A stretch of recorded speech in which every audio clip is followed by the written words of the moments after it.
Wow. That's embarrassing. Nice, but embarrassing. I have a lot of people to thank, and I want to start, of course, with some of my best work, which is at the table over here. Two of my children are here, Jenny and Evan.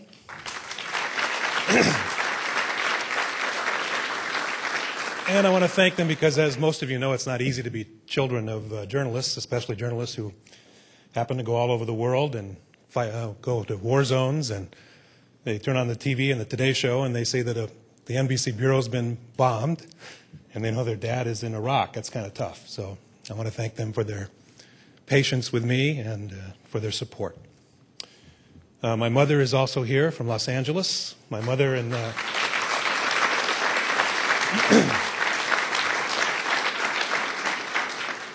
my mother Eve and my father Jim. My father's passed away. Both grew up in East Los Angeles and went to Garfield High School, the famous school from East LA. They grew up as in working class families. They would never ever say they were poor, but they were. And they taught me the value of hard work from the time that I also was born in East Los Angeles so many years ago, as Diane wanted to point out. My father was a journalist. My father was the best journalist that I ever saw, and was the reason why I got in this business. And of course, he never saw. He died before I made it to the network, which was sad. But he did see me in Los Angeles, come back to L.A., where he lived, and was able to see me as I was an anchor there at KNBC in Los Angeles and a reporter. That's where I met Maggie as well. And he was very proud, and I was equally proud of him, and he taught me about everything I know about journalism. Took me to newsrooms when I was 12, 13 years old. So I grew up in this business and have learned how important this business is. Watergate was mentioned before. That was my inspiration when I was a young reporter, and that was all happening. That's why I wanted to be a reporter, along with my father's heritage. And it really taught me at that very young age what reporters can do and what good, hard reporting can do. And I've tried to do that all of my career and try to remember that, even when reporting on supercilious stories such as O.J. Simpson or Michael Jackson or anything like that, is to remember that there is some value in almost everything we're able to do. I also want to thank the people here at the National Association of Hispanic Journalists. They've always been supportive. As has been mentioned, I started in this business a while ago.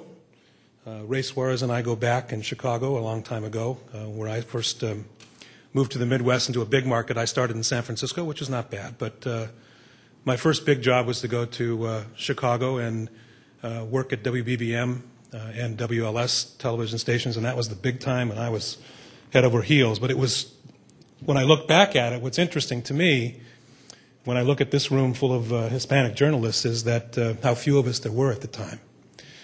When I first went from San Francisco to Chicago, I applied at WBBM, which was the #1 station at the time and was sort of the benchmark of all the local stations in the country, and I really wanted to work there.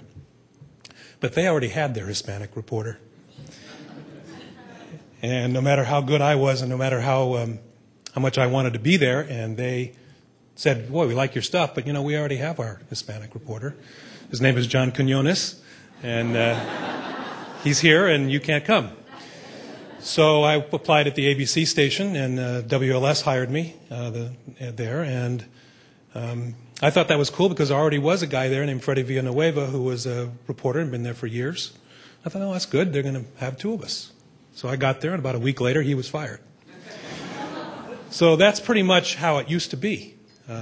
Even in, that wasn't that long ago, maybe 20 years ago.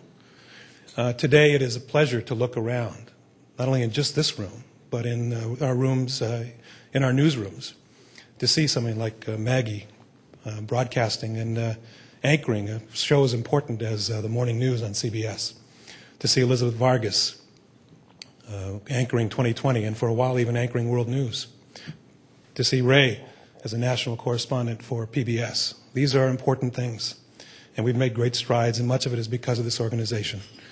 So I thank you for this, and I'm very proud of it. Thank you very much.